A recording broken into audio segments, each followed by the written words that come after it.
Imagine a tall, sun-kissed young woman, hair shimmering in the California sunlight, striding confidently past rows of palm trees in a bright yellow Packard Roadster. She hasn't yet adopted the moniker Slim, and the world has no idea that she'll one day become an emblem of style, a muse for Hollywood directors, a friend and later casualty of Truman Capote's acid pen, and a survivor of heartbreaks that might have flattened a lesser spirit.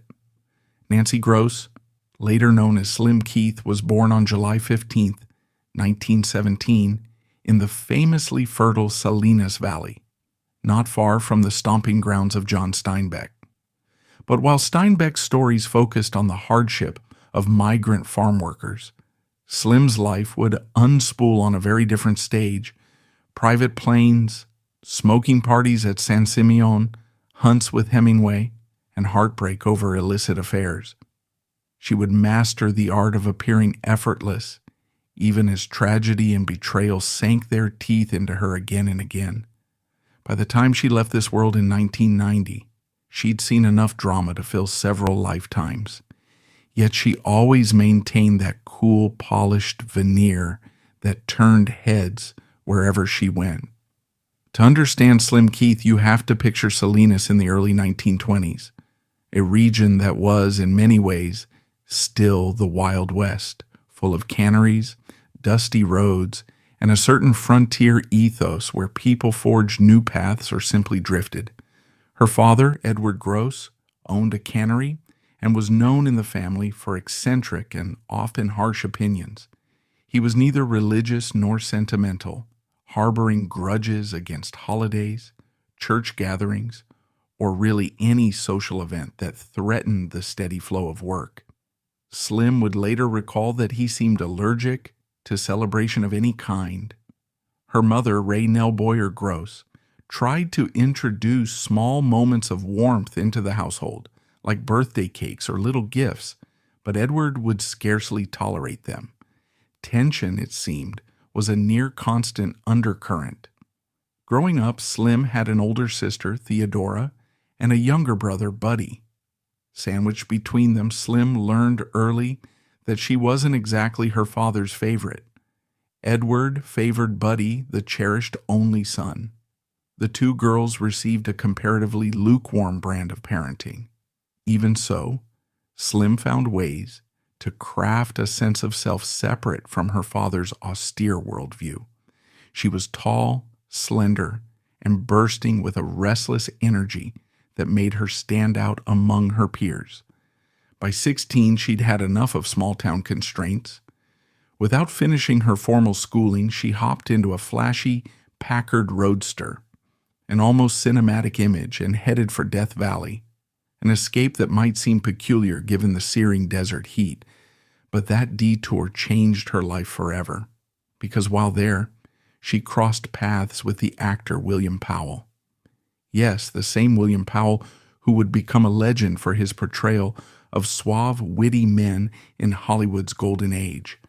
He was friendly toward the bright-eyed teenager, and through him, she found herself introduced to a circle that included none other than William Randolph Hearst and his companion, the actress Marion Davies. Soon enough, Slim was part of a glamorous Hollywood orbit, visiting the San Simeon estate, essentially a castle perched on an enchanted hill, and mingling with the kind of people that small-town Selenus girls rarely meet in a lifetime.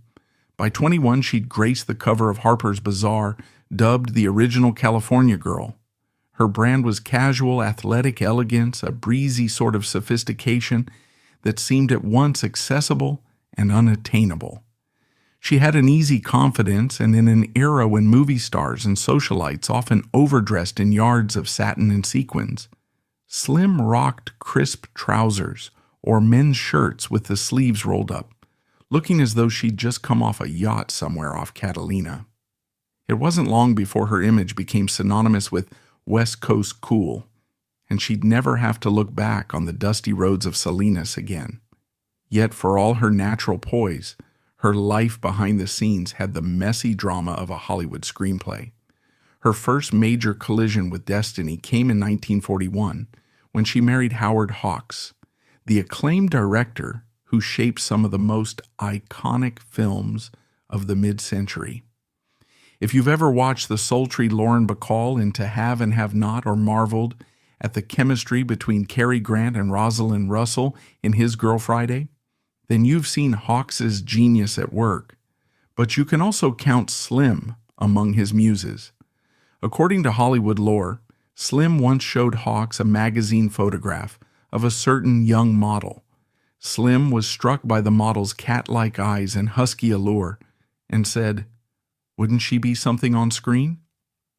That model was none other than Betty Joan Persky, soon to be reborn as Lauren Bacall, an enduring legend of old Hollywood. Hawks recognized the potential and launched Bacall's career, a move so entwined with Slim's name that Hollywood gossip credited Slim with Bacall's very existence in the cinematic pantheon. For a while, Slim and Hawks seemed the perfect golden couple. She was witty, beautiful, and confident. He was a director at the top of his craft, admired by peers and envied by aspirants. But behind closed doors, the veneer began to crack.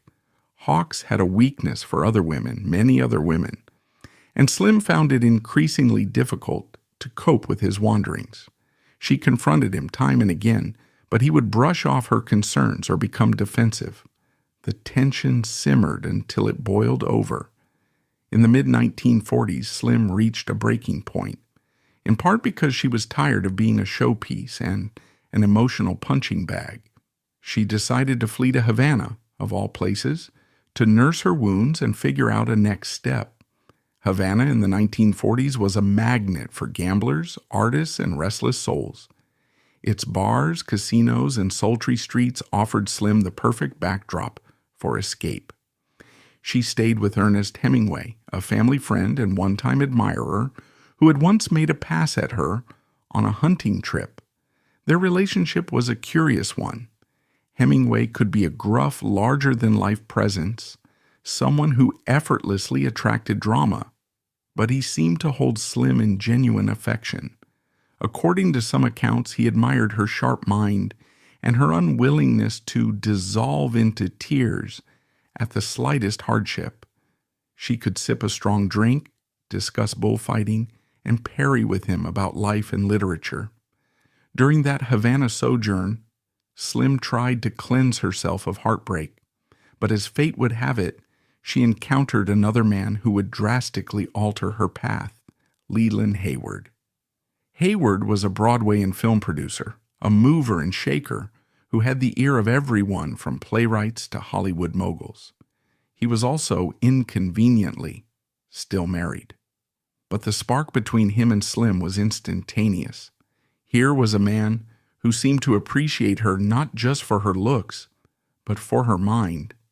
They slipped into an affair that quickly became the talk of social circles. Everyone whispered about how Slim had left Hawks and how she was hobnobbing with a married producer in Havana. Soon enough, they each divorced their respective spouses. Slim and Howard Hawks parted ways in 1949, and Leland left his wife, Virginia Hill, to be with Slim. That same year, Slim and Leland tied the knot, creating a swirl of gossip. People either admired Slim's bold pursuit of real love or condemned her for moral shortcomings. Regardless, she had never looked happier, at least for a time. Her union with Hayward was in many ways the high point of her personal life. She adored him, describing him as her soulmate, someone who matched her intellect, drive, and zest for social adventure. They mingled with a who's who of mid-century brilliance. Clark Gable, who found Slim a breath of fresh air, Ernest Hemingway, who remained a steadfast friend, and even the ever-sharp Truman Capote. Capote, that small elfin writer with an uncanny ability to collect secrets like others collect matchbooks, would eventually gravitate toward Slim like a moth to a flame. She was part of the exclusive social circle Capote dubbed his swans, glamorous women whose lives he found enthralling enough to fictionalize and, sadly, betray. But we'll get to that betrayal soon enough. First, we have to talk about Buddy. Slim's younger brother, Buddy, died in a freak accident that would shadow her for the rest of her life. One night in 1928, when Slim was just 11, Buddy was playing near the fireplace in their Monterey home. His flannel nightshirt, too close to an open flame, caught fire. The scene that followed was out of a nightmare. Buddy's screams, the scramble of their mother trying desperately to extinguish the flames with a rug, the smell of burning fabric and skin. He sustained horrific burns and died hours later in the hospital, leaving the family devastated. Edward Gross, always quick to assign blame, accused Ray of negligence. He walked out on them shortly after, moving into a hotel and compelling Slim to choose between mother and father. In a moment that defined her character, Slim sided with her grieving mother, refusing her father's bribes of material goods in exchange for her allegiance. She would see him only once more, years later on his deathbed. When he asked for forgiveness, she wasn't sure she could give. This tragedy seared into her young mind, taught her to hold her emotions in check, to maintain composure in the face of unimaginable pain. Fast forward to the 1950s, and Slim is enjoying her moment in the sun as Mrs. Leland Hayward.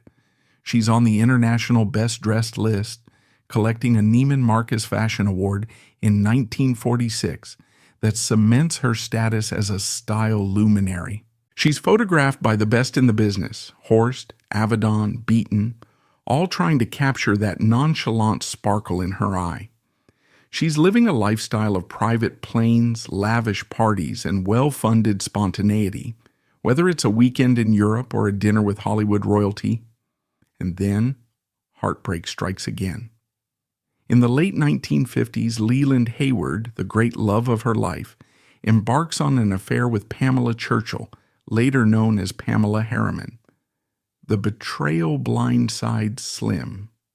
She discovers love letters, or so the story goes, tucked away where Leland likely assumed she'd never look. The blow all but guts her. Their marriage collapses in 1960, leaving Slim once again on her own. In the face of that devastation, Slim did what she always did. She put on a brave face and managed her public image. She maintained her charm and humor, even making wry jokes about how her husbands seemed unable to resist infidelity. But inside, she was crushed. Her life had been pinned on the possibility that she and Leland would grow old together, hosting glamorous parties and traveling the world.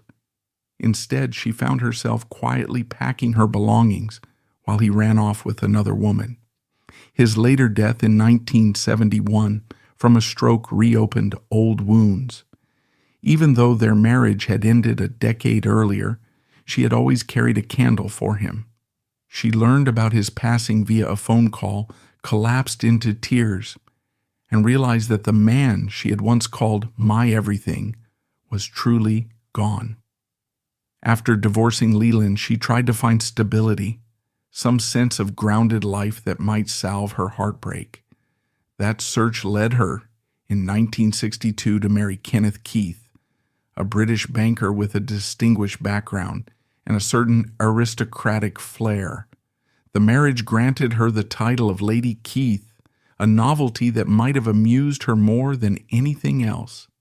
She spoke dryly about how marrying a banker promised some emotional security, not the passionate roller coaster she'd endured with Hawks and Hayward. But as the years wore on, the union proved unsatisfying.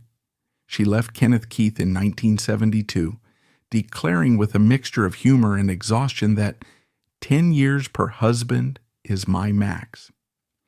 Yet the scandal that would wound her most deeply on a personal and public level didn't come from an unfaithful spouse. It arrived in 1975 with the publication of Truman Capote's notorious piece, La Côte Basque, 1965, in Esquire magazine.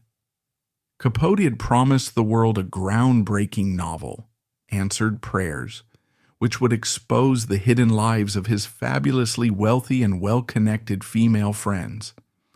Those friends, his swans, had trusted him with their secrets, confessions, and vulnerabilities.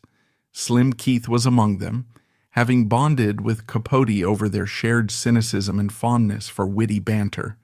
She often invited him to parties, introduced him to the key players in her social world, and confided in him about heartbreaks, jealousies, insecurities, and everything else that simmered beneath her polished exterior. La Côte Basque, 1965, was an excerpt of that unpublished novel, and it took the social scene by storm. In it, Capote created characters so thinly veiled that anyone with a passing knowledge of high society could identify their real-life counterparts. Slim was portrayed as Lady Ina Coolberth, a gossip who couldn't keep her mouth shut, a woman weighed down by regrets, betrayals, and illusions of grandeur. It laid bare personal details that Slim had shared in confidence. Shocked and humiliated, she felt her trust was smashed into pieces. Truman Capote, once a dear friend, had exploited her innermost secrets for literary flair. The pain was profound, and Slim cut him off entirely. Friends recall that she cried over the betrayal, an extremely rare sight for a woman who prided herself on composure, and seriously considered suing him. Ultimately, she retreated from public skirmishes, choosing to sever the friendship and quietly nurse her wounds. Slim's final chapters were quieter, though not necessarily peaceful. After her third divorce, she lived alone in Manhattan, traveling occasionally but more often staying in her apartment, where traces of her old glamour still shimmered. She chain-smoked as she had for decades, 2 packs a day, sometimes more. It was her signature vice, and she was fiercely unapologetic about it, even as warnings about lung cancer became more urgent. By the late 1980s, her health was in a downward spiral. The cumulative damage to her lungs was too great to ignore, and Slim, a woman who had defied social rules her whole life, refused to capitulate to medical advice about quitting smoking or drastically changing her lifestyle. In early 1990, she was admitted to a New York hospital as her cancer progressed. She faced death with the same stoic cool she had perfected in her youth. No histrionics, no dramatic declarations. On April 6, 1990, at the age of 72, she slipped away. Her ashes were spread at St. Marylebone Parish Church in London near Kenneth Keith's estate. But Slim had one last surprise. She'd been working on a memoir, Slim, Memories of a Rich and Imperfect Life, with the co-author Annette Tappert. It was nearly complete by the time she died. Published a few months after her passing, the book offered her perspective on the roller coaster she'd lived. She described glamorous parties at San Simeon, the inside scoop on Hemingway's personality quirks, details of her heartbreak over Howard Hawks's infidelities, and the devastation wrought by Leland Hayward's affair with Pamela Churchill. She even touched on the Capote betrayal, though she was careful not to feed the rumor mill further. Rather than a bitterness-laced attack, the memoir read as a mixture of candor, regret, and the wry humor that had seen her through so many stormy nights. People who knew her best recognized that once she had set her mind on living exactly as she pleased, cigarettes and all, there was no force that could dissuade her. She left behind memories of an extraordinary woman who broke hearts and had hers broken in turn, who discovered starlets and mingled with legends, and who never once bent to the strict conventions of any circle she inhabited. And in a final reflection, perhaps that's the essence of Slim Keith: resilience draped in silk, heartbreak painted with a bright lipstick, secrets hidden behind a smoky laugh. She laughed with Hemingway, discovered Bacall, loved Hayward till he broke her heart, and outlived the golden age of Hollywood itself, leaving behind the impression that style is more than just clothes. It's an attitude, a way of confronting life's cruelties with a lifted chin and a sure step. Her death in 1990 closed the book on a remarkable saga, but the echo of her presence lingers in stories told by those who still recall the parties at San Simeon, the hunts in Cuba, and the glitzy nights in Manhattan. She may have passed on, but her legacy continues to sparkle, each facet reflecting a fragment of the complex, dynamic, and undeniably tragic life of Slim Keith.